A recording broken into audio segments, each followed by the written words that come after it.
What up, what up, what up? What's good? What's poppin', everybody? It's your boy Trey Fraser, Maestro Styles. We in the building tonight, Yes, y'all. sir. Welcome to another episode of the Barbershop Sports Talk Podcast. Make sure you guys follow us on our social media platforms, on Instagram at Barbershop Sports Talk Podcast, also on Twitter at Barbershop SPOR2. Shout out to everybody that's watching us on Facebook Live right now. You can follow the Facebook page so you can get those notifications of when we do these Facebook Live shows.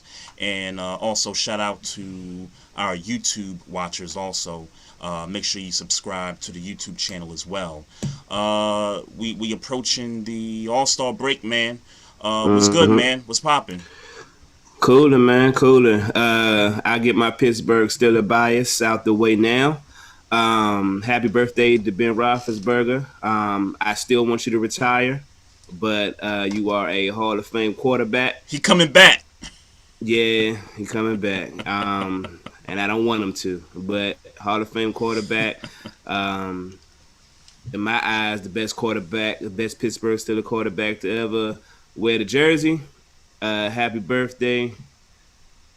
And Steelers fan rant ends or appreciation ends. Well, I'll get to a little bit of team bias a little bit later in the show. I gotta talk about my Knicks at some point, but just a little off sports topic for a minute, and then we'll get into all this. So I found out yesterday that today was supposed to be, I guess, Dr. Seuss Day or some other. I guess they name it something else, but like there was a lot of stuff going on about how kids were supposed to be getting into these Dr. Seuss books and all that. So, and it just so happened that my daughter Natalie came home yesterday, and every day she's got a little spreadsheet with teachers' comments and stuff. So, it was show and tell today. So the topic for show and tell was you had to bring something that was Dr. Seuss related. So we're like, okay, we don't have any toys or anything like that. Like we ain't got no Cat in the Hat stuff. We ain't got no Grinch stuff, floating around. But then I forgot Nate had a book. He had a Dr. Seuss book in his bookshelf. So I was like, I bet, we'll just, send that with her. So I just happened to get on Twitter, and Dr. Seuss was trending. And I'm like, okay, what's going on here? Like, her school wants them to, bring some Dr. Seuss stuff tomorrow, and now Dr. Seuss is trending. So apparently there is a school district in Virginia. I don't know if it's Northern Virginia or what, but there's some place down in Virginia that has banned all Dr. Seuss books because long before he started creating these books, Dr. Seuss was a racist, right? So, Why and it does gets that not better. surprise me? It gets better. It gets better. So, Tariq Nasheed, everybody know who Tariq Nasheed is. He posted some stuff. Like there was some cartoons that Dr. Seuss drew back in the day that had the word nigger on it, right? And I was like, oh, okay. No wonder this dude's trending. Like we starting to put this dude out, on the reel to reel. Yeah. You know what I'm saying? Yeah. And there was like other cartoons that had he drew blackface and stuff, like all that stuff. And the cartoon was talking about you could buy these niggers for so and so. I'm paraphrasing, but it was to that extent. And I'm like, all right, I got to boycott now, or I just gotta not have no Dr. Seuss stuff in the crib anymore. That's where my mind immediately went, right? Right. So, so me and Debbie was talking about it, and she was like, look, so you're gonna send your daughter to school without, the only person in school without nothing for show and tell. And I was like, well, I mean, now that you say it that way, and I know how Natalie gets with show and tell, like she wants show and tell to be every day. So I know how she gets with it, and yeah, she would definitely be extremely disappointed. if she didn't go to school with what the teacher wanted them to bring. So I let it ride. She took the book today. But I bring this all up just to say that I think it's good that the real Dr. Seuss, the good, the bad, and the ugly, all that stuff, gets brought to light. Because I just learned that. I had no idea about those cartoons before he did all those books. I had no idea of any of that. So I learned something new about Dr. Seuss last night. And I think it's good that this gets put out into the universe. We should know about that. What'd you do with the book? It's still in her book bag, actually. Okay. Usually I go through her stuff when we get home, but kind of had to go in and out. So it's still in the book bag. I'll probably I don't know. My head is just swirling right now. Because here's the thing. If this is a national holiday, those types of things, then it's going to happen next year. Where the stuff gets brought up, right? Where this whole where I don't know what the curriculum is at Nat school, but who's to say next year we don't do show and tell in her next grade next year on Dr. Seuss Day. That is true. And then these conversations present themselves again. Yep. That is true. So I just pulled up here. So I didn't know there was a Dr. Seuss Enterprises, but apparently this company is that the business that preserves and protects the author's legacy, right? It announced that it will no longer publish 6 books because of racist and insensitive imagery. So some of the books, and I never heard of this one. It says To Think That I Saw It on Mulberry Street. I never heard of that one. And I don't remember it. Oh, okay. I've heard of it. I don't remember it. Okay. Oh, I never heard of that one. And then the other one they're listing here is If I Ran the Zoo. And by the sound of that name, I don't like what could potentially be the imagery of that. But yeah, so they're aware. They're aware of some of the stuff that's going on. They are. And they're doing the right thing by pulling these books off the shelf. Okay, so does that make you feel different about watching The Grinch at Christmas time? I don't watch The Grinch at Christmas time. Oh, now, okay. My kids do. My daughter loves watching The Grinch. So you do watch The Grinch at Christmas time? No, I don't. She does. I mean, it's in your house. I mean, sure you don't wake up on a Friday night. I don't visually watch it, but I guess you're trying to say is if it's on in the house, then it's essentially a part of your. So okay, it's a part of your house. You and I watch The Grinch then. Is that what you're? I mean, Pharrell narrated the last Grinch. I love the last Grinch. Okay. And the soundtrack is good. Okay. Yeah. I mean, I liked Thing 1 and Thing 2 when the book came out. So there's some Dr. Seuss stuff that I know, Green Eggs and Ham, and Cat in the Hat and all that. But man. Again, I'm glad that this is being brought to light. I'm glad that the company that is trying to preserve his legacy or is preserving his legacy is taking this action. I'm glad that the school district in Virginia took that action. It should just be something that should be known. We can't just continue to hide this stuff and think that. I don't think nobody was hiding it. I think honestly, what I think is that it was something that they did in a time when people were racist, and the book should be corrected. I mean, those books that project those negative, taken off the shelf like they have, and they've done that. So to me, at this point, water under the bridge is not a good way to describe it, but they dealt with it. They dealt with it. That's good enough for me. They did. And as you can imagine, there are folks that have canceled all of their Dr. Seuss books or anything. And that's their business. But you would have to inherently know that the people that run that company now are racist. I don't know that.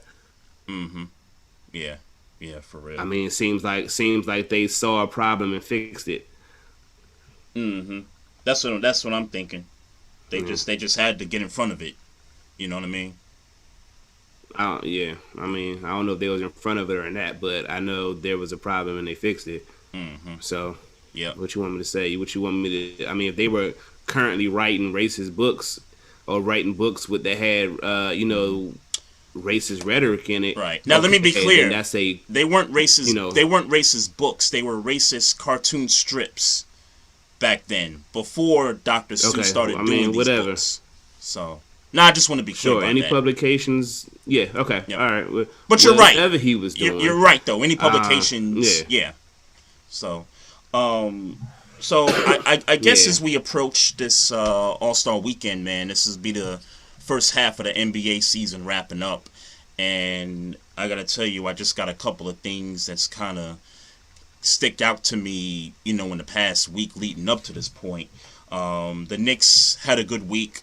Your Wizards, they had somewhat of a good week, I think. But We still well, we still won 8 of the last 10, if I'm not mistaken. So I mean, well, that's why I said y'all had a good week, because y'all, I think y'all won like yeah, 2 games over the you week. I said think, somewhat of a good week.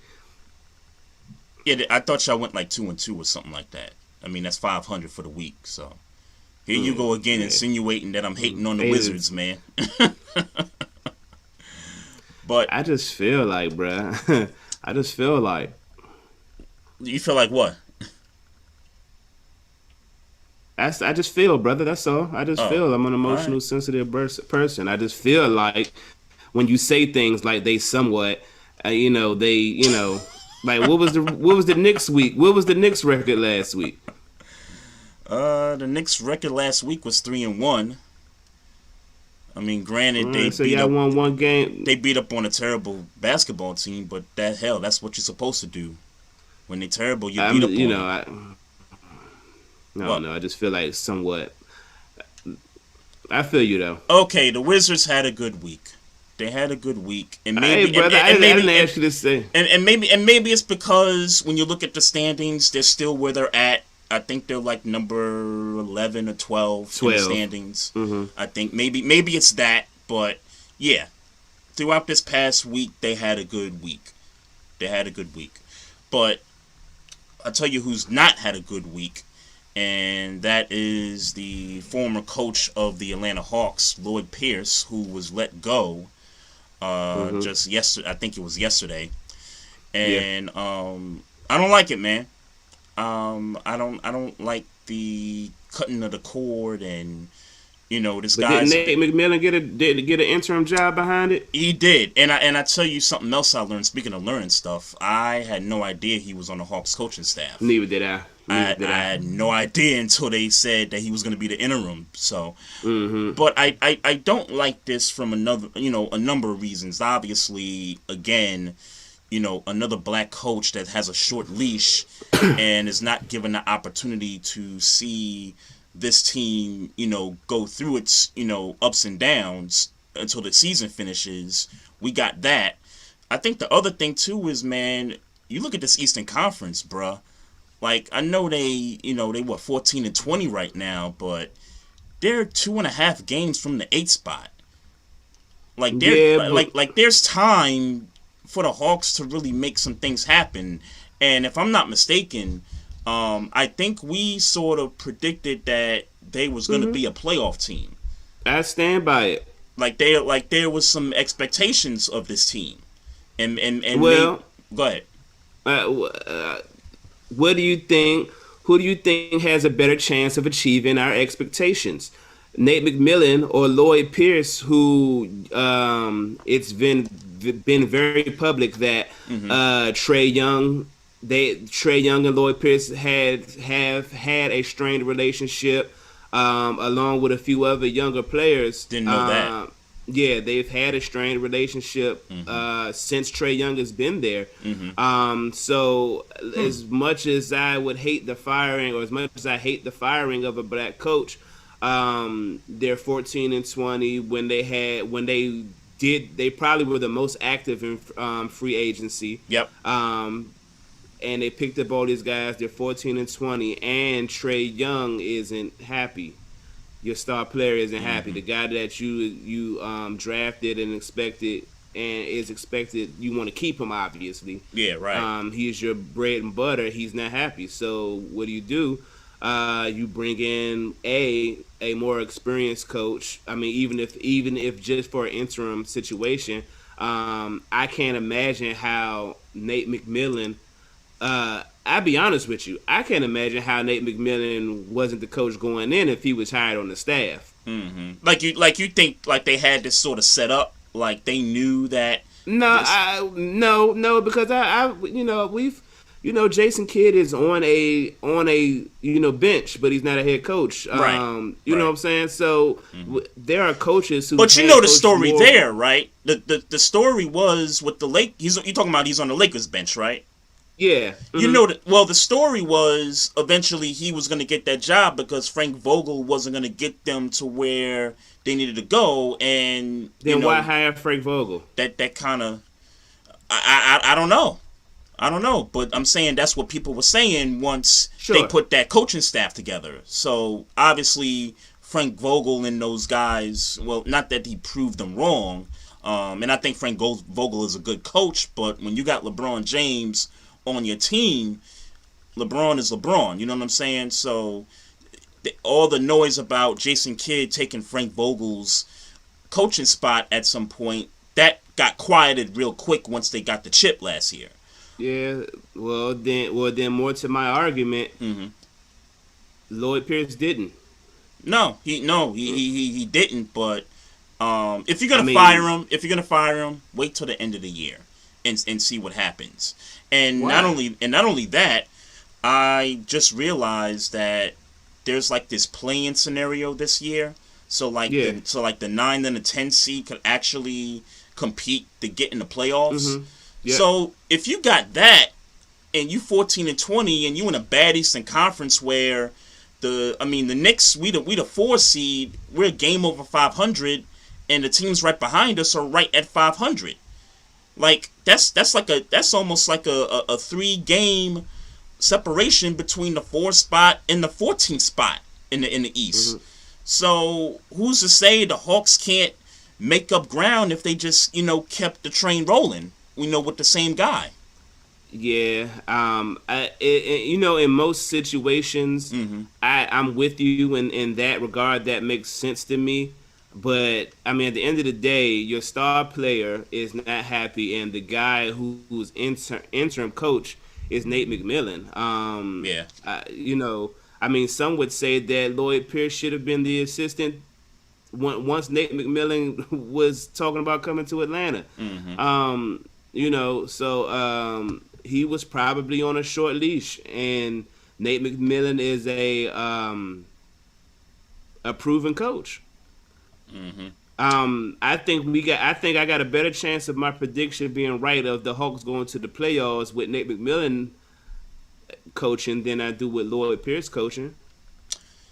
Yeah, I agree with that. If you're talking about the track record and everything, yeah, that makes perfect sense to do that. And I'll just point something else out here too. This is sort of it's sort of an unreal situation when it comes to what this country's going through with the pandemic and how the NBA has had to make adjustments with teams playing in the bubble in the playoffs last season, and now teams are kind of coming right back at it on a shortened off season for some teams. And when you look at the standings, and particularly in the East, there's teams that we expected to be in the playoffs, and be good throughout the entire season, got off to some slow starts. The Miami Heat got off to a slow start. The Toronto Raptors got off to a slow start. The Boston Celtics got off to a slow start and are still somewhat, trying to figure themselves out. So if we're going by that and we have expectations that those are teams that eventually are going to get themselves together before season's end, if we have a similar expectation of the Hawks, and I'm just talking about just making the playoffs, I'm not talking about making a run to the Eastern Conference Finals, because I don't think the Hawks are in any, even not even. I just think you got to give certain teams some time to play catch up, given that some teams are coming off the bubble. It's a shortened off season.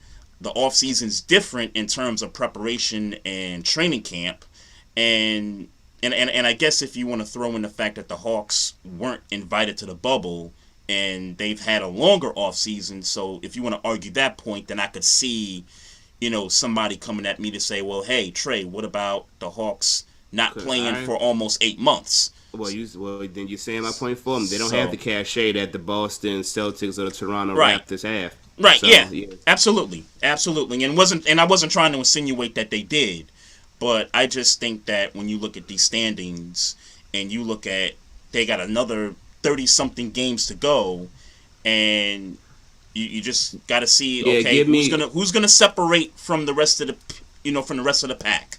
Give me Nate McMillan to do that over Lloyd Pierce. Mm-hmm. I will. Yeah, and I will say that just based off of the track record, Nick McMillan has taken teams to the playoffs in the past, and I'm not just talking with the Pacers. I mean, didn't he coach the Sonics back in the day in the Blazers? So Blazers, yeah. Yeah. So yeah, I would totally agree with that. But I would like to see Lloyd Pierce get another coaching opportunity. He got to go back to the drawing board, work his way back up the ranks. Yep. I mean, I'm sure he'll get a coaching job, not necessarily a head coaching job, but I'm sure he'll get a coaching job. Mm-hmm. He'll get his opportunity to work his way back up. If you're going to tell me the whole thing, well, white coaches don't have to do that, you're 100% right. Yeah. Look at Luke Walton out in Sacramento. 100%. You're right. That's the plight that a black coach faces. Hope it works out for him this next time coming around. Mm-hmm. Yeah, Luke Walton got protection though. That just is what it is. Yeah, not only is he white, but his daddy is a well-known former NBA player and Hall of Famer. So, I mean, and I mean, just look at Luke Walton's coaching track record. He coached the Lakers 2 years, right? Was it a year or 2 years? 2 years. Okay, they didn't go nowhere. They didn't make the playoffs, and then the Kings get him just a year ago, 2 years ago, and it's still trying to make the playoffs with that team. So he's coached 4 years and hasn't been to the playoffs. So there's a lot wrong there, when we know what it is. Yep, we know what it is. So the other thing. Excited about I'm sorry. You excited about the All-Star game? Hell no, I'm not. Will you watch it? Will you watch All-Star Sunday? I probably will, because there's not going to be anything else on TV. Mm-hmm. So yeah, I'll probably peep game.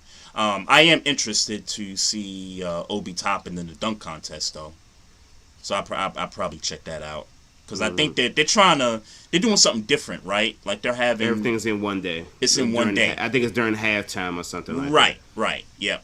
Yeah. I'll check that out. Are you gonna watch the All-Star game? I'm gonna tell you, but by Sunday, probably not. Mm-hmm. Yeah. Who knows, man? I've been watching The Equalizer on Sundays, man. I tell you what, I will not be watching The Equalizer. I will not be watching Queen Latifah be the Equalizer.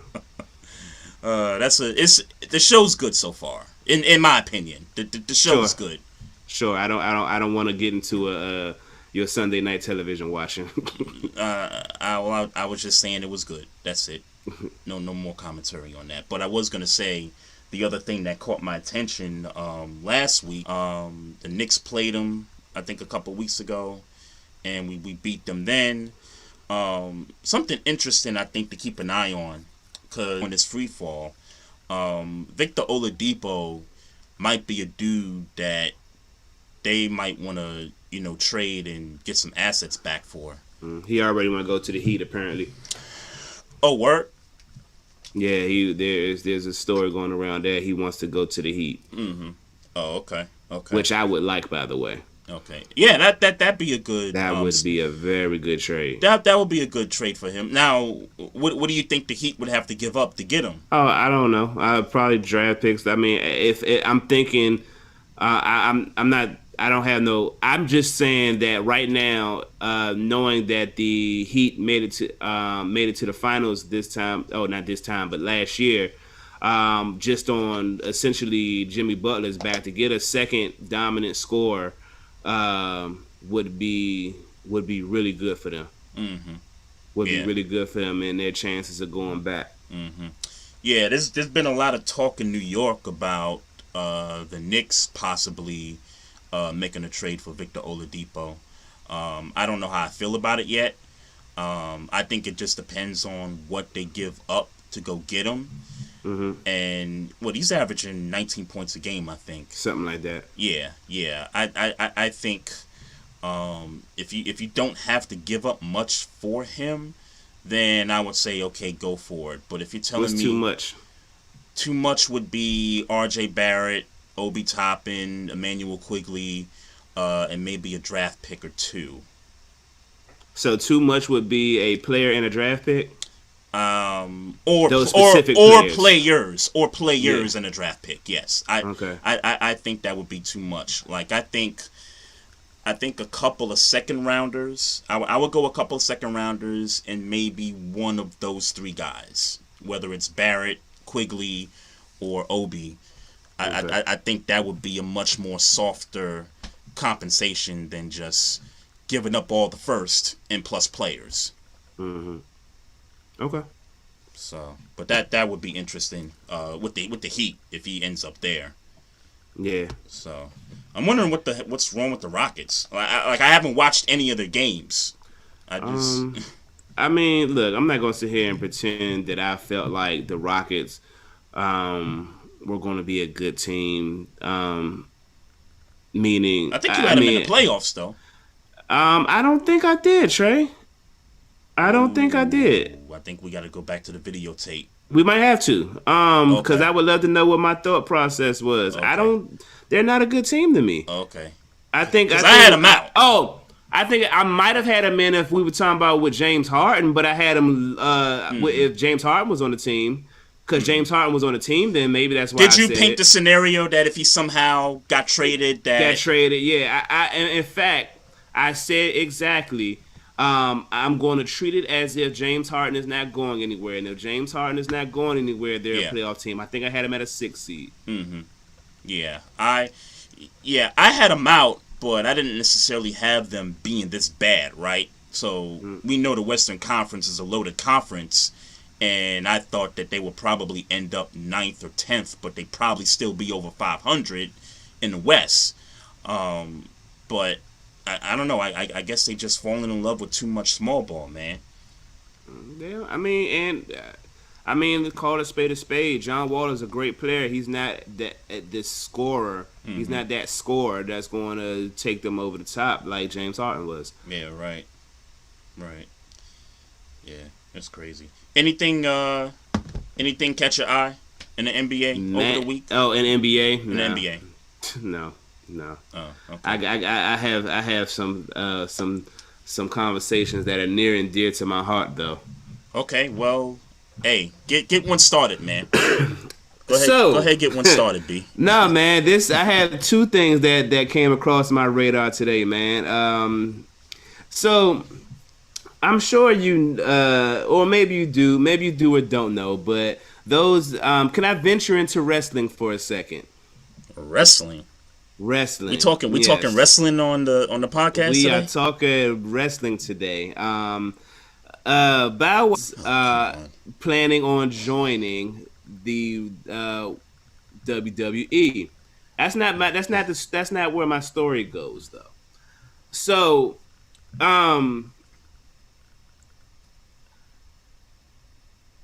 let's say this.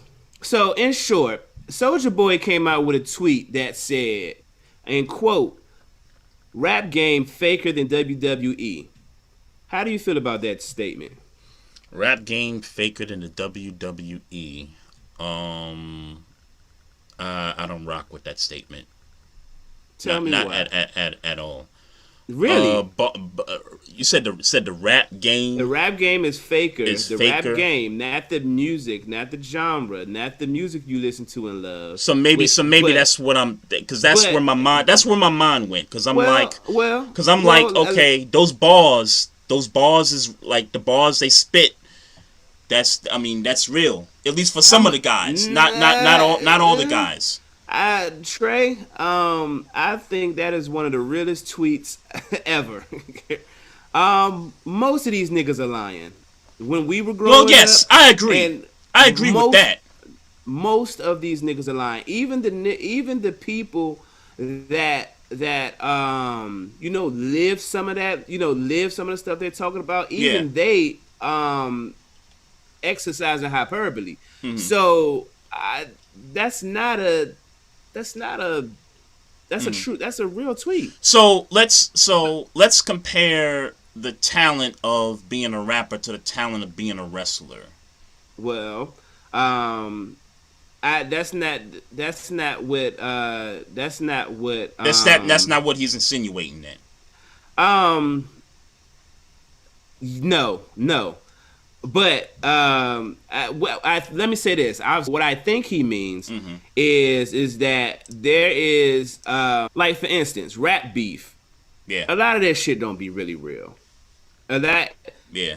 I agree. So, much like wrestling, they go out there and be like, oh, they wrestle and they talk about they hate you and they fight each other and argue and bicker amongst each other, and it's a show. It's for us, or wrestling fans to be entertained. Yeah, right. Such as rap, such as rap. Maybe more so now than ever. But a lot of that shit just be fake. People be beefing and it don't be real. It's like they say very personal things sometimes in records and see each other and it don't be on site. You know what I'm saying? Like, they like, people threaten each other on rap records. I'm gonna shoot you, whoop whoop whoop. Yep. And niggas don't be getting shot. You know what I'm saying? So and that's not to say I'm advocating people getting shot. That's just saying that that's what happens. So I watch people on Instagram all the time talking about what they gonna do to somebody and whoop whoop whoop. Yeah, and I saw 6ix9ine. What was it, last week? It's like, it's just come like on, man. 6ix9ine. That's six. The reason why 6ix9ine was so effective is because he did a whole bunch of barking and no fucking biting. Yep. But to further the story, wrestling legend Randy Orton responded to Soulja Boy and basically was like, "See me." Like, you think this shit is fake? We go out 300 days out of 365. We be hurt, we be injured, and we come out here and we perform every night. Yeah. Come out here and see it. Like, I don't remember the tweet verbatim, but he called Soulja Boy a bitch on Twitter. Like, they was going back and forth, like, on some Twitter rant shit, saying that wrestling is emphatically not fake. When while the physical, the physicality of wrestling is not fake. Yeah. I think Randy Orton clearly missed the message that Soulja Boy was trying to convey, meaning the rap game is fake, like how you will Randy Orton to go out there and tell, I don't watch wrestling, so I go tell his adversary, get on there and I'ma fucking kill, I don't know, whoever the other wrestler is. And when they get off the stage and out of the camera, they cool. That's what they mean. One of the there are world-renowned wrestling beefs. And those two wrestlers are best friends. So that comparison, in real life. Where you're talking about guys barking at each other and no bite, yeah, that's some These much niggas better be, comparison. a lot of these niggas be friends. I think these niggas be friends. Yeah. A lot of times. Yeah. Like in the rap game. These guys hang with each other. I think labels or managers or whoever speak with one another and say, "Ooh, both of our numbers will go crazy if you say I don't like you. Yeah. You's a bitch ass nigga." And then you respond with, "I will fucking kill you," and we eat that shit up. And a lot of times that shit don't be real. Yeah, man, I can't believe we're having a wrestling topic related to the rap game on the show today. I just it's real. It's not, wrestling is, for those who don't know. If you don't know by now. If you don't know by now, the stories and the beef, a lot of that shit be fake. Now I don't doubt that some wrestlers have real issues with other wrestlers. That's that's just human nature for somebody to have an issue with somebody else. Yeah. But the shit that you see on camera, y'all, it's not real. They don't really dislike each other more times than that. I think. Yeah, it's just to put on the show. And, I remember when my nieces and nephews, my sister was telling me a story about how my nieces and nephews, this happened maybe 3 or 4 years ago. She took them to one of the wrestling events. I think it was WrestleMania or some shit, whatever it was. And because it was in Georgia that year. And I think that's when they realized, oh shit, this ain't real.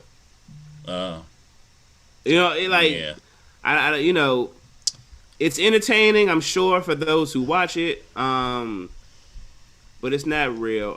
Randy Orton, you gotta relax, brother. Nobody's telling you, nobody's taking shots. We know that you work hard. We know, like, anybody who know the work you put in as a wrestler. I mean, if I could respect Stone Cold Steve Austin, if I could respect The Undertaker, Bret Hart, rest in peace, Shawn Michaels, wrestlers have died behind this shit. Ultimate Warrior, Eddie Guerrero, Bammers have died behind this wrestling shit, and so Chris Benoit, like, I'm not a big wrestling fan. I just know because I listen to rap. Rappers love wrestling, so I know by just listening to rap records. But the shit is fake, and the storylines and all that is just like the rap game. Randy Orton, nobody in no shape, form, or fashion, I don't think anyway, was insulting the physical work and the mental strain it may take to do your job on a day-to-day basis. But the stories are fake. You're going out and you're performing. There's nothing wrong with it, by the way. Yeah, I see where you're coming from with that, and I'll just kind of echo again that earlier comparison where you're just talking about guys barking and just not really ain't about the smoke and really just being friends, but just kind of faking it, for the camera. That's true. That's true in both the rap game and in wrestling. When you first brought this up, my mind just immediately went to the lyrics, and I agree. Some of the lyrics that these guys rap about, they don't live it. I mean, most of these guys don't live it.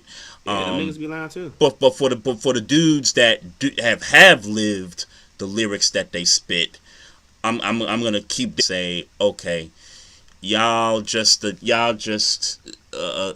tad more realer than these professional wrestlers out there, just from that context. But I get you. Sure, but even those dudes exercise in hyperbole. Yeah, they do. I agree with that 100%. It's all for show. It's all for the camera, and if it's just to paint the picture. The image. Even if it's just to paint the picture, even if it's just to paint the picture of the message they're trying to convey in that record. Yeah. I mean, it's poetry. Poetry exercises in figurative language. It don't that's just what it is. Yeah. That by definition, it exercises figurative language. If it's a metaphor, if it's a simile, If it's hyperbole, they exercise in figurative language to get their point across, to convey to you it's that real to them, even if it's not. But Yeah. Right. Right. But rap is the wrestling game. Yeah. Um, You got something else? I do, man. Yeah, I do, yeah, man. go ahead. These are the stories that were near and dear to my heart today. So jersey retirements. You remember the conversation that we had about jersey retirements? I think we were talking about. I think Todd Kevin Gurley. Garnett. I think Kevin Garnett was a name we discussed, right? Well, I think the story that I remember was when we spoke about Todd Gurley taking Deion Sanders' jersey number. Okay. And that we talked about why Deion Sanders' jersey number wasn't retired. Number 21. Yep. To number 21. This, that, and the third. Yeah. So, I've come to find out, today that teams do emphatically retire jersey numbers. So, that You mean in general? You found that out? Yes, in general, they do that. I can give you an example of a player. I can give you an example of players' jersey numbers. I guess I'm stunned that you found this out in general. I guess that's where I'm surprised at. Well, Pat Tillman of the Arizona Cardinals jersey's number is retired. Yes. Yes. Are we talking just NFL? I'm talking NFL for this story in particular. Yes. Oh, okay. Okay. So, did you know that Steve Largent's jersey was retired and emphatically unretired for Jerry Rice? I didn't know that. Yes, Steve Largent didn't like it, never said anything because he didn't want to make it seem like it was a big deal. There is a player for the Denver Broncos whose name is Frank Tripica.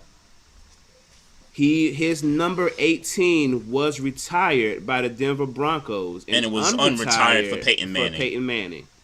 Yep. I remember that story though. That does sound familiar. I just didn't know who the player was, but I do recall that when they first signed Peyton, that he wanted number 18, and they was bullying homeboy to give up that 18. Okay, so the story of the day. The Arizona Cardinals had a player by the name of Marshall Goldberg, who played for the Cardinals the last time they won a championship, and his number 99 was retired in 2006, shortly after Marshall Goldberg passed. Okay. The number has been officially unretired because of J.J. Watt. For J.J. Watt. Really? Yes. Now, I was ready to kill. I was ready to attack J.J. Watt and all those things before I found out that the daughter of Marshall Goldberg approved this approved J.J. Watt to wear the number. So no issue there. My issue is that the Arizona Cardinals, the franchise, didn't let nobody know nothing. Like J.J. Watt didn't know, but J.J. Watt didn't know that this player existed, that the number was retired, or none of that when he signed this contract. Obviously 2 years, 31 million, 23 guaranteed. Yep. That number was retired, and have he not had worked that out with the descendant, the daughter of Mark Goldberg, the Cardinals was willing to tarnish the legacy, and that's the way I see it. In my opinion, that's just the way I see it. Tarnish the legacy of that player that you decided to honor. So, who's to say they won't do that to Pat Tillman 30 years from now? Right. Who's to say that they won't do that to Larry Fitzgerald if they decide to retire his number when he when he retires one day. I have an issue with the Cardinals organization for them to feel like, or and not just them, any. I was just gonna say any organization. because you mentioned the Broncos and the Seahawks did the Yeah, same I don't thing. like that. I don't like it. So yeah, I don't like it. So here's my opinion on it, and I'm glad that you kind of stuck it to just the NFL, because I was more so in a general, I was thinking about it from a general standpoint, including the NBA, baseball, and whatever. I know the Celtics have like 20, 30 different retired numbers. Yeah. And at some point, they're coming out. They're gonna have to, bring those numbers out. I mean, you could retire so many numbers, right? So I don't know any NFL team that has that many retired numbers. So that's what makes it so difficult for me to side with any team that does this. Yeah, I mean, if you look around the league, there might be at best, and I say this at best, and I'm just guessing, 8 to 9 retired numbers per team. Yeah. And I'm talking about like teams like the Steelers, the Niners, Dallas, Green Bay. I'm talking about those teams. Let me say this. Let me just for context. Dallas has not retired a jersey number. I think it's the Raiders that haven't, and there's another team I'm forgetting. Bengals maybe. I don't remember what the third team was. But okay, I was literally reading this before. Or maybe it's the Bengals. Maybe it's the Bengals don't have a Ring of Honor. I think that's what it is, because I've heard conversations about Cincinnati not honoring their alumni, but I think it was in the context of them not having a Ring of Honor, not so much retiring a person's number. But I can't side with the team on that when you don't have that many retired numbers to begin with. But see, here's the thing. Go ahead. The NFL ain't going nowhere. So, 50 years down the line, I mean, if we gotta play speculation, I mean, we got guys that might deserve some number retiring. Patrick Mahomes, Eric Donald, Tom Brady. Like the Patriots would be even some of the players that aren't playing now that don't have their jersey numbers retired. Jerome Bettis, Troy Polamalu, Ed Reed, Ray Lewis. There's plenty of players who you would think, for what they meant to the franchise, their numbers should be retired. So if they start hanging their hats on that, because look, man, there's a lot of, I guess I'm, talking in circles. There's a lot of players that should have their number retired. And officially, I am officially now, because of this here, I am officially now of the belief that numbers should not be retired in sports. Give them a Ring of Honor. I would say let it be the Ring of Honor, and that's just it. Because numbers are numbers, and again, just kind of going back to the Celtics example, at some point, you're going to run out of numbers. You know what I'm saying? So, not there yet, where a franchise. So if they decided we're going to keep the tradition of retiring numbers, then I'm fine with it. I would also be fine with it if a player got traded, and I'll use J.J. Watt as an example. I know he wasn't traded; he signed in free agency. If a player wants a number, then he's got to pay for. Number one. He's got to, if that number's retired, he's got to talk to that person, or he's got to talk to the family that represents that person. 100%. Come out to the organization and say, "Hey, I want this number." And then the organization grants your wish. Now, I don't know if that was the case with the Cardinals. That is the case. That was the case. Well, I don't know about the Cardinals.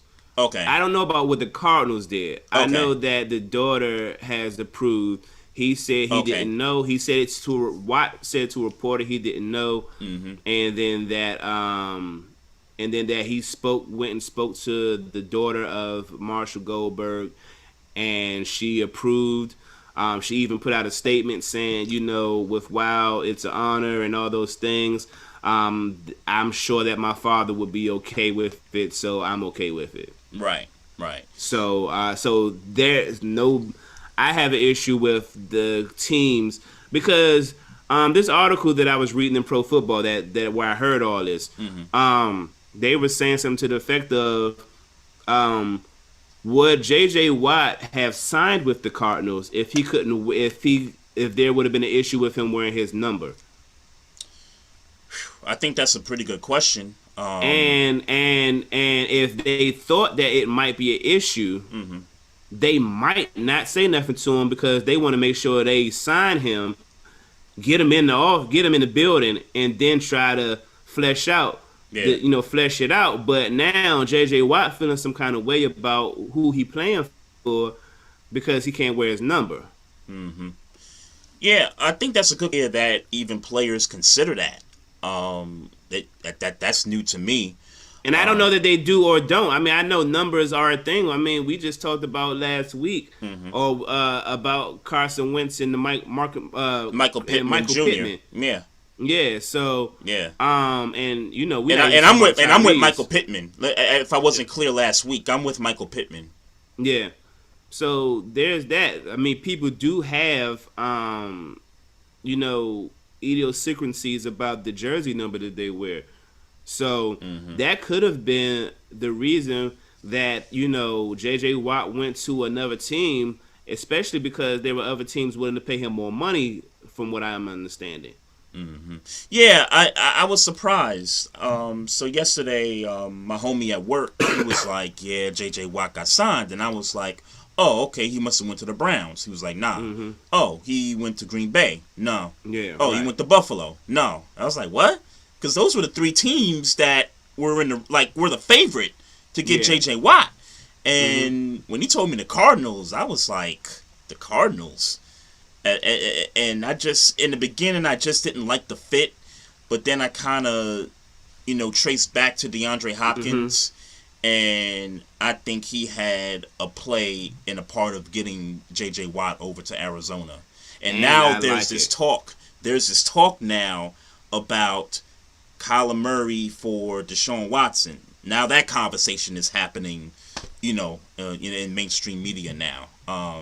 I think this I don't know how real that is. I think it's a 0% chance of happening. Yeah, sure. I agree with you, by the way.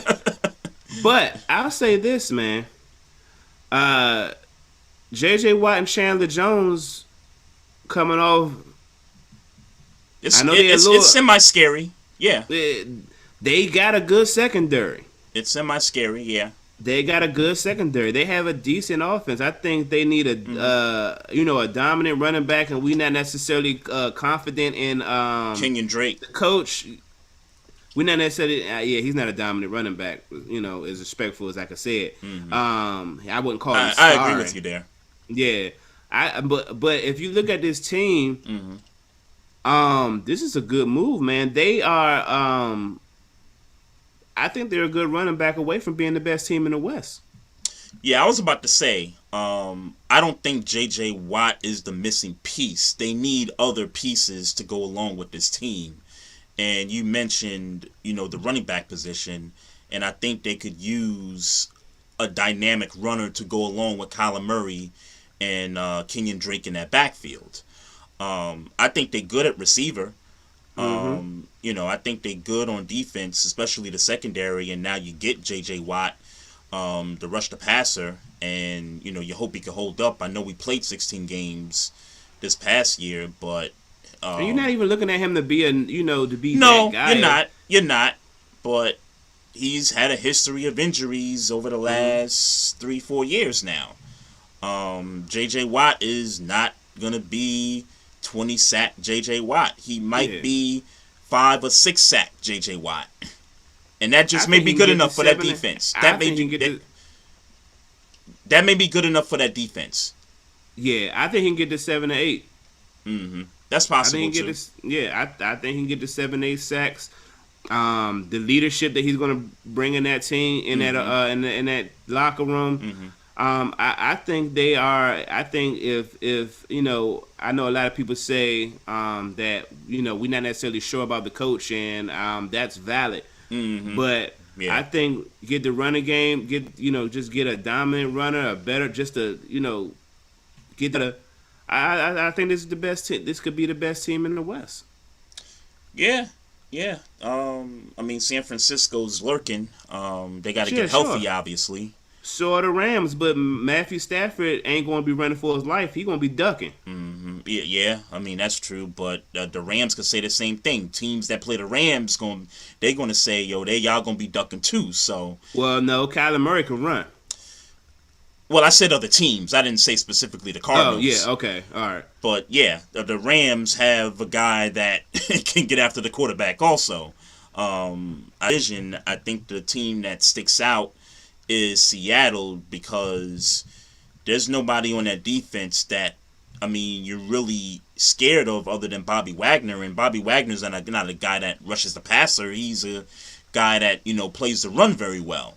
So, and speaking of the Seahawks, defense isn't good. It's not. And speaking of the Seahawks, I didn't have this in my notes, but I do got to bring this up because there's been a lot of talk about Russell Wilson and his camp, and the thing that's going around is that even though he didn't request a trade, that the people in his camp have requested a trade, and there's, I guess, these 4 teams that they're saying that Russell Wilson I don't know prefers. that they've even requested a trade. Yeah, well, that's the rumor. Anyway, that's the rumor. And there's these 4 teams, and I think the 4 teams is New Orleans, the Raiders, the Bears, and the Cowboys, if I'm not mistaken. Those are the 4 that seem to be a part of this story about Russell Wilson. I don't know what to think anymore. Because one moment it's Russell's safe, he's not going anywhere. Then it's, he's unhappy with, not being involved with making the decisions. Then it's a source saying Russell Wilson will not, and that's in bold caps, not be traded. And now, I don't know what to make of it, bruh. Like the Seahawks. And don't forget all the rumors during the year. During the year about what? Don't forget the Giants rumors. Oh, yes. Giants rumors. Oh, yeah. I didn't forget that one. So I don't know what to make of it. Like, is this Sierra not wanting to live in Seattle? Like, I bring that part of it up because Sierra, she's got some bank. You know what I'm saying? I mean, her career is not what it was musically, but she has a name for herself, and she might want to go back to the A. I would argue that her career is better now. Said it again? I would argue now that her career is better, and I would argue that her career is better now than it has been the entire time she was popular. Yeah, and I wasn't trying to. She owns all the masters. Yeah, and I would. I know what you're saying. I know what you're saying. Yeah. But I was more so saying, like, musically, like putting out albums and stuff like that. Like, she's not doing that like she once did. Out music though. But not like she once did, when she first came out. Sure. But sure. I get the sense that. I mean, I won't hold that against her. I get the sense that she, I'm asking these questions in my head. Like, does she want to go to the A? She want to go back home? Does she want to go to New York? Does she want to go to L.A.? Like, what? Is she pulling the cards here? Because we throw this narrative out there about players in the NBA from time to time. Sometimes, people mention, a player's wife, for example, wants to do this or do that. Like I remember when Melo was with the Knicks, and we was about to trade him and whatnot, and people kept talking about, well, Lala's doing movies now, and she's doing this, she's got her own production company and all that stuff. So people was like, oh, he might go to LA, or he might go someplace else. So you don't get that a lot with the NFL, with players like this. So I don't think so much that you don't get it with the NFL. I know a NFL player that is married to and I'm not saying that it doesn't exist. I don't know. Mm-hmm. Well, Brady got I Giselle. would imagine. Of how she, I just don't know the. Well, I'll say this: she got bread when they were living apparently. in New England. Mm-hmm. Yeah, like she can move how she want to move. I would imagine. Yeah, and that's not to say Sierra can't. Mm-hmm. I don't know that. I don't know how they work that dynamic out. Is Boston? How far is Boston from New York? 4 hours.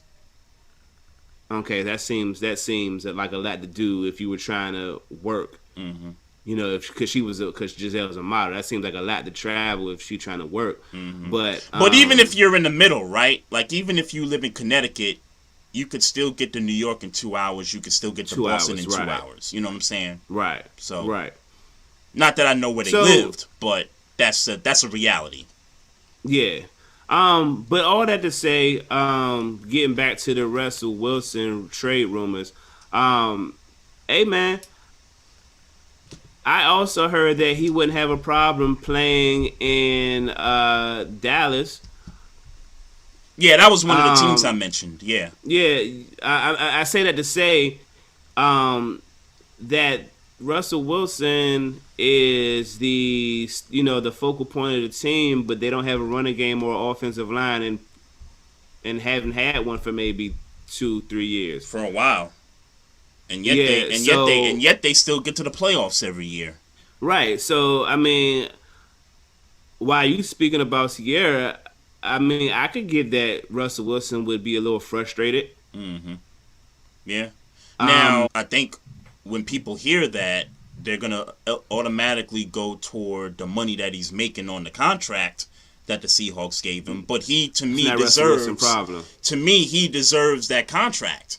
Especially if you're looking back, over the course of his career of him being there, yeah, mm-hmm. Legion of Boom or no Legion of Boom, that team has made the playoffs consistently. I think they missed 1 year. I think they missed 1 year out of this whole 9 years now that he's been there. So, and that's not Russell Wilson's problem. Yeah, no. Y'all got to figure that out. No, I don't got to figure that out. I've said this for every team that has had to pay their quarterback. You have general managers for a reason. Exactly. Draft your ass off, or get the hell out. Or however, if you get it done, if you figure out how to get it done through free agency, mm-hmm. however you figure it out, right? Your job is to keep your main asset happy and to win Super Bowls. That's your job. That's it. As the GM.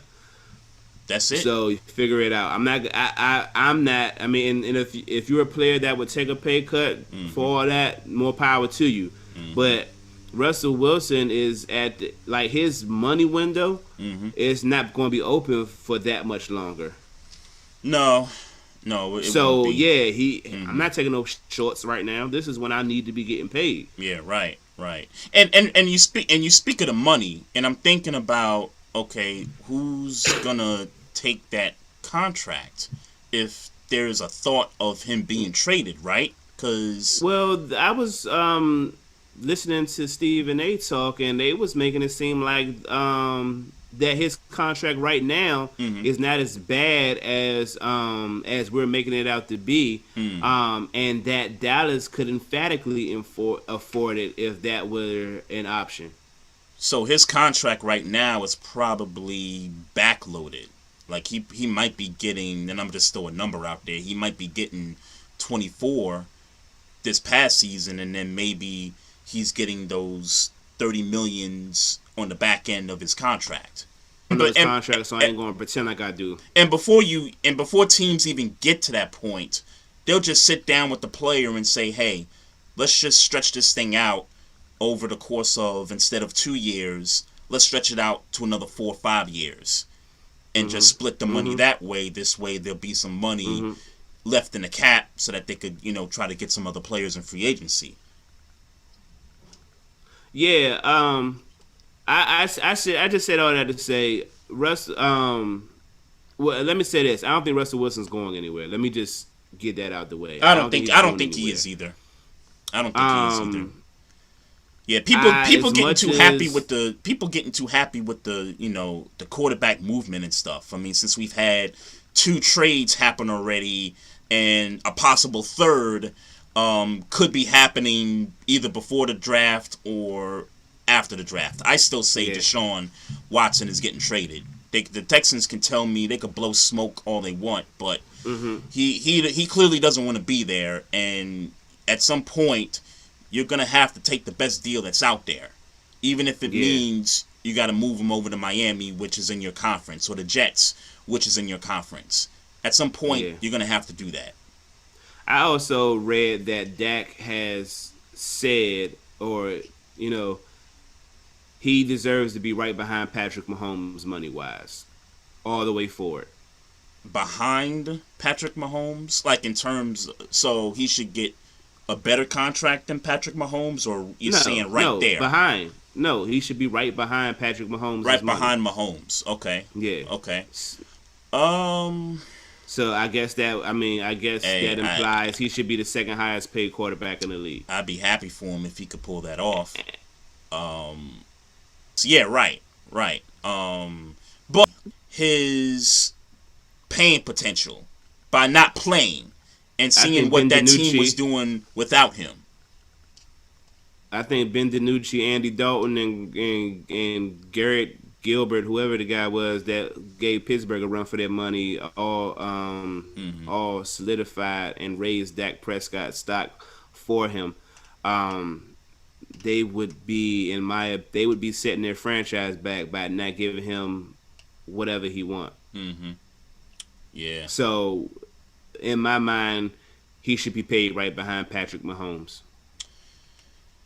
yeah, and I think Jerry Jones needs to stop playing around and go ahead and give Dak that 5th year. I think that's been kind of the rumor that's been going around is that they want to give him 5 years and Dak just wants to get the 4-year deal.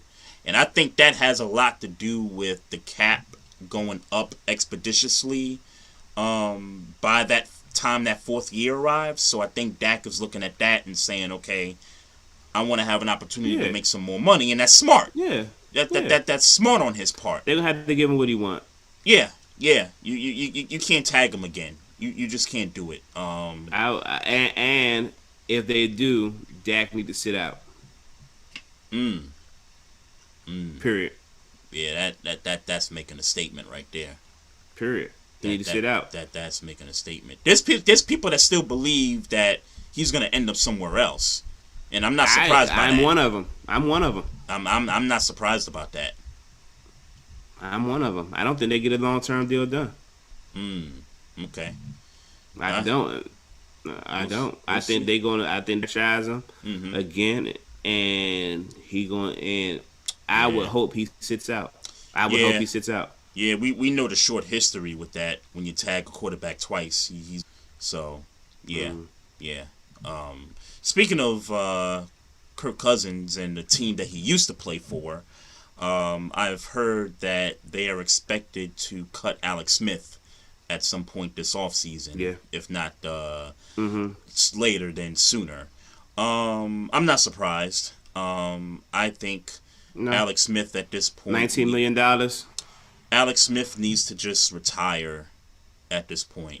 I'm happy that he came back, that he played, that he, overcame the leg and all that good stuff. He won Comeback Player of the Year, right? Yeah. Yeah. Happy for you, man, but nobody want to see you anymore in the National Football League. I disagree vehemently. What, that nobody want to see him? Yeah, I think a few teams would pick Alex Smith up right now. Oh God. Okay. Who? Telling me Chicago wouldn't pick him up right now? They wouldn't pay. They probably wouldn't have to. They probably wouldn't pay him $19 million. I was gonna say, but they probably would. Yeah, now I'm saying, thinking about it, they probably would. Yeah, they dumbasses would. I Think Chicago. Jacksonville wouldn't pick him up right now? Uh, Jacksonville with the Jacksonville with Jaguars the number with the one number pick. one pick. You think he wouldn't sit there and play big brother to Trevor Lawrence? So are you insinuating that he would start and have Trevor sit on No, the?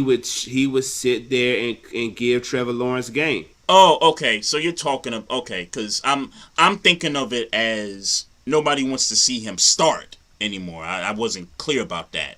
Oh, okay. Nobody wants to see him start anymore. But if you're talking about, him being a veteran backup at this point, then yeah, I don't have a problem with that. But that means he might have to play. Yeah, it's depending on Means he what might have to start a few games. it depends on what Alex team Smith he go can to. start a few games, and Alex Smith can start a few games. It depends on what team he go to. If he go to the Bears, he definitely starting. I guess it was I was watching ESPN today. I guess it was somebody saying, "What about him going back to San Fran under Jimmy G?" To be on the bench, right? Yeah, not to under Jimmy G. not to replace him. Okay. No, just under Jim. Yeah, like Okay. he got. Okay. And if I'm Alex Smith, I missed out on a couple of years of getting paid. Mm-hmm. Well, Yeah, let me go ahead and collect a couple of bags. what before I'm what on my way backups out. get? They get like $10-12 million, right? I know if I'm not mistaken, he got paid 19 last year. Mm-hmm. Yeah, I would expect that number is right around the $12-11 million mark for a backup. Yeah. If you sign a 1-year deal, If of you course. the upper echelon backup, Mm-hmm. yeah, probably that. Why wouldn't I go get that in Jacksonville under the assumption that Trevor Lawrence is going to play 16 games? Yeah. Yeah, that's true. So I just got one more thing, man. So I just want to show the ladies some love. So the Atlanta Dream, one of the WNBA franchises, had a change of ownership this past week, and some history was made. Some great history was made. Renee Montgomery, who's a former WNBA player, is a part of a new investment group that has purchased the Atlanta Dream, along with her and a couple of other individuals. I want to give her a shout out for making history, number one. Yeah. Number two, and I don't think we discussed this while teams were playing and they had those games, postponed because the players were electing not to play because of what was going on. The former owner of the Atlanta Dream, I forget her name, she was a senator.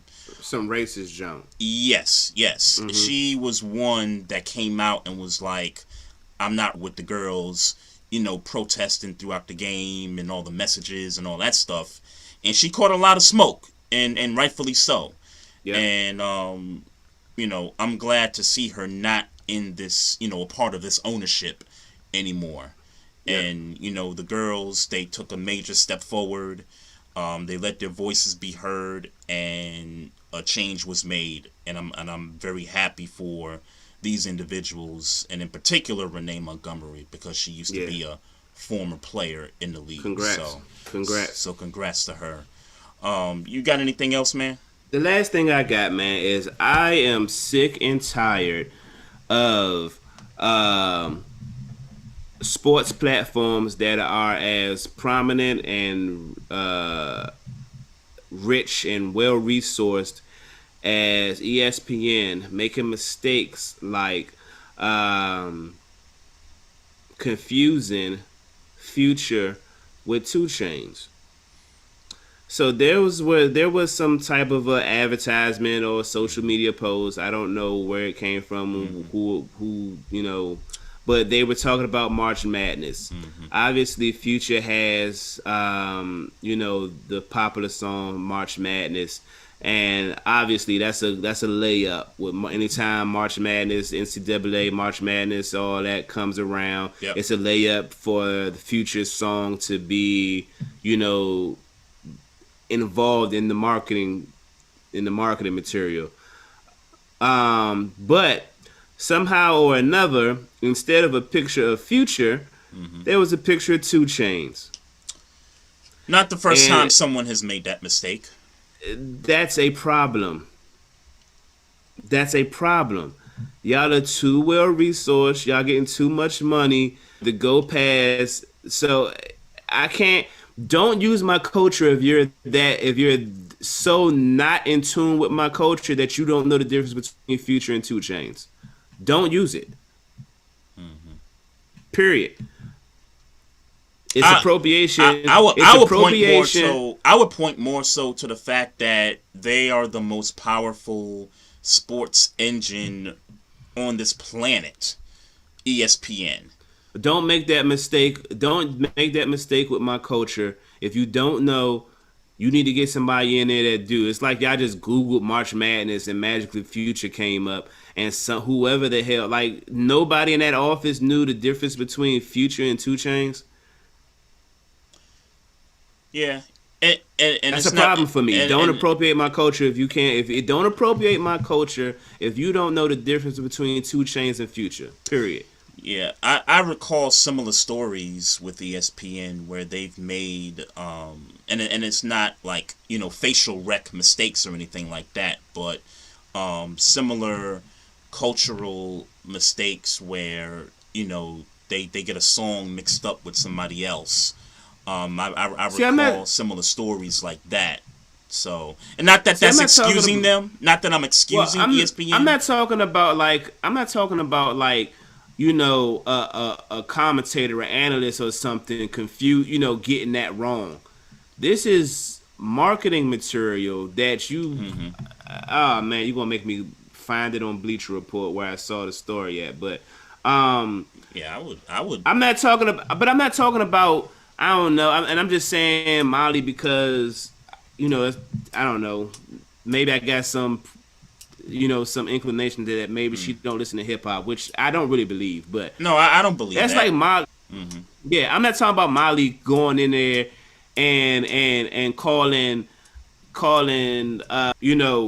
J. Cole Kendrick Lamar on accident. Like I'm not talking about something like that. I'm talking about marketed material where you're using like you're putting this out as marketing as a company. Yeah. Be there because Future made March Madness, and then you put 2 Chainz. Right. Right. Like that means that this was premeditated marketing. This was premeditated. You guys had a plan to say, let me play March Madness and put Future on there to give whatever. And you couldn't tell that wasn't Future. That was 2 Chainz. You didn't know. Yeah. Yeah, I agree, man. But you played March Madness. But you played March Madness because obviously the name of the title, whatever. But you also recognize that hip hop kid like myself, or like the world at this point, we fuck with March Madness. We fuck with Future. So you need to know who Future is if you're gonna be using that as your marketing material to get us to go to your channel or your platforms to talk about college basketball. Go ahead, write him a letter, man. Go ahead and let him have it, bro. I don't like it. Tweet I don't him like out, it. man. I don't like it. Y'all need to do better. Y'all need Go to do ahead. better, ESPN. Go ahead and get that complaint in, brother. Hey, I had I'm sorry. I did have one more thing here on the list. There's something interesting that came up yesterday on Twitter regarding unpaid internships. And it all got started when Jane Slater, who works for the NFL Network and mostly covers the Dallas Cowboys every week, had put something on Twitter posting an opportunity for internship in the sports journalism field, but it was an unpaid internship, and she was just looking to see if anybody wanted to take interest in that. And once she posted that, immediately everybody started giving her smoke about, offering somebody an unpaid opportunity. Now, part of the problem is that, and I just learned this about Jane Slater, something I learned about her that I didn't know yesterday, was that her grandfather was, I guess, a well-known, wealthy guy, back in the day, and, had all kinds of assets and stuff, and, was able to help his family out and all that stuff, including her. So while she was going back and forth with people on Twitter, she was explaining how in the industry that's, so hard to get into, that, people would, jump out of bed just to get any one of those internships, regardless of whether it was paid or not. And what people took an issue with is that she was privileged enough to work an internship unpaid because of her family's, wealthy background.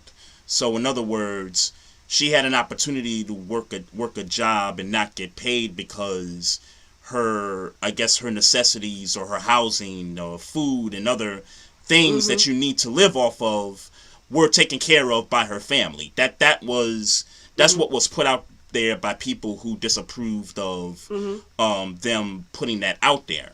So I'll say this to just kind of wrap this up, right? So I've always known internships, and again, and I'm just saying this in general. I'm not talking about the sports journalism field. I'm just talking in general. I've always known internships to be paid opportunities. Now, it's, it might be a minimum wage situation. It might be a little bit above that, but it's a paid opportunity, and it's also a situation where people get to learn the craft, people get to talk to different people, pick their brain and all that stuff, kind of similar to, sports and journalism and things like that. You get to do the same things, talk to people, get, make connections and things like that.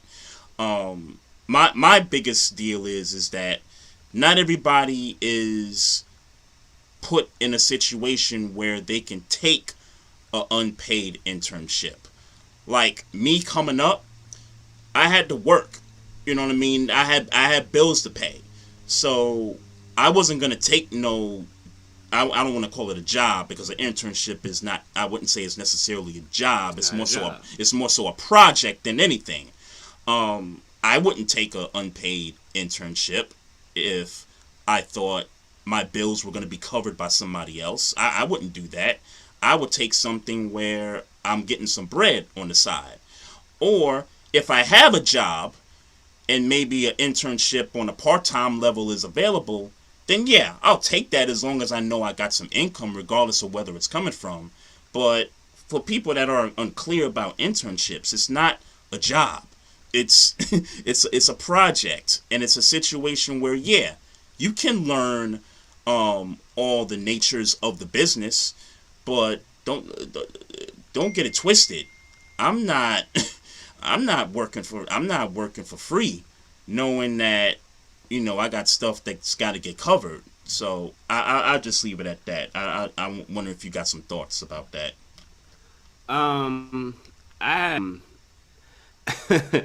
If you get, my definition of an internship is completely different from yours. You saying that you're not, internships aren't paid. And I'm sure that they have internships where they throw you something, though they don't have to pay you as much, but pay you what you're worth doing what you're doing. But my entire life experience on internships has been that of, it's a opportunity for you to grow and learn in that company. Yeah, opportunity that you would not have otherwise, because you don't have the qualifications to do the job. It is a free. You're not working for money. You're working for experience. That's been my experience of what an internship is. Of course. I think we said the same thing though. Okay, I thought you said that internships should be paid. No, I was saying that internships aren't jobs. Internships are projects. Okay, I misheard you then. Okay, so you shouldn't. Yeah, I mean, if you can find a pay, I mean, the reason why the term paid internships exist because an internship is normally not paid. The term is internship. Like the term paid is included for people who happen to get paid on their internship. But even then, I would imagine that it's not you getting paid like an extravagant amount of money. You know what I'm saying? You're getting paid less than you would if you had a job per se. Otherwise, it'd just be called a job. Yeah. For those that give her flack about her situation where she could take an internship because all right, I mean, you can go that route, but I mean, if you were in her situation and you could intern for Jay-Z and you could cover your bills, you'd intern for Jay-Z because of the knowledge you would gain from Jay-Z. Yep. If you want to get into politics and Michelle Obama wanted you to work an internship with her, but you could still pay your bills, you would go do that. You would go for it, yeah. Because you can pay your bills and you can. So I mean, some people's. I mean, internships they don't have kids or having a lot of time to gaining experience in hopes to one day turn it into a profession. So, look, I'm not gonna give Shorty no flack behind offering an internship or jokingly offering an internship, whatever the hell she was doing. Yeah, she wasn't. No, it was no joke. It was no joke. It was a serious opportunity that she heard of from someone and decided that she wanted to share the opportunity for anyone that was interested. And again, it's in the context of sports journalism. It's not in any other field. It's strictly sports journalism. And, you know, people started tweeting and saying, hey, if you're talking sports journalism, then yeah, there's people that have had to, you know, work some nights and then maybe go do an unpaid internship or vice versa. Hell, I was doing an internship 2014. I mean, I could only do it because I'm an old man and I need my sleep. But I did it for I did it for a strong I did it for a strong 3 months before I couldn't take it no more. Shout out to my man A-Rock in Greenhouse Studios. I would get home from work at 12 in the morning, change out, go straight to the studio from 1 till 8 in the morning. Yep. Just enough time to catch a nap and get ready for work again. I ain't get paid a damn dime, but the experience. Yeah, and that's what it's all about.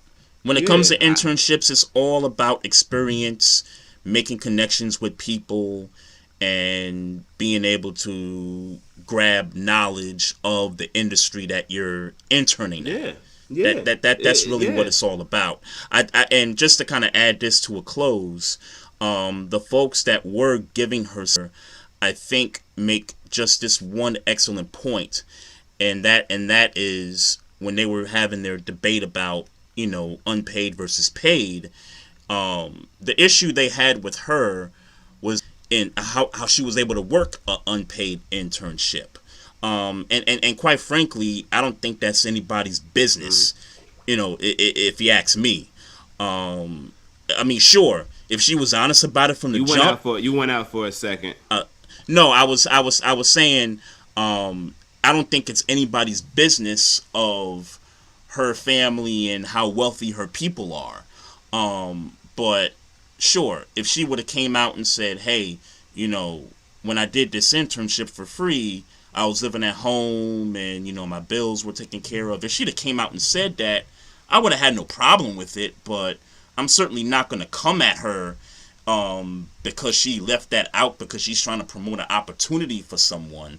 So yeah, because that opportunity might have worked for somebody. So everybody on Twitter that ain't got nothing to do, go find something to do. Absolutely, go find something to do. But everyone was just bringing up different industries. Like that's what kind of just made this thing take off. Like nobody kept it to the context of sports journalism. I don't give a damn what context it was. If I wanted to do an internship learning how to unclog a toilet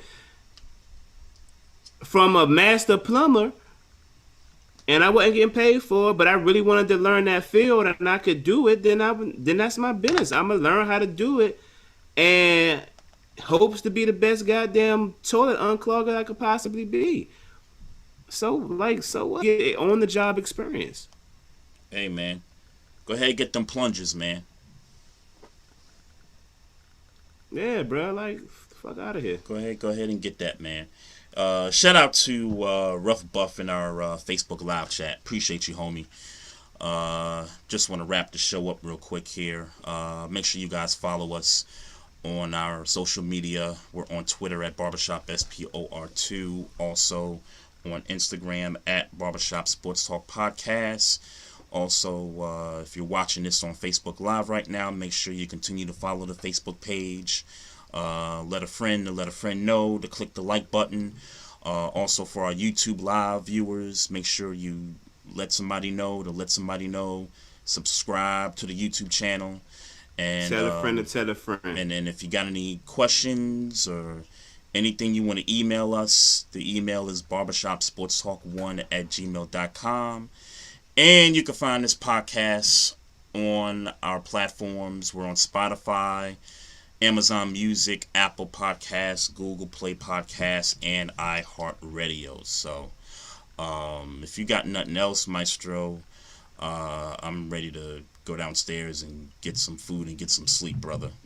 Yes, sir. No doubt, no doubt. Y'all have a blessed one out there. Peace.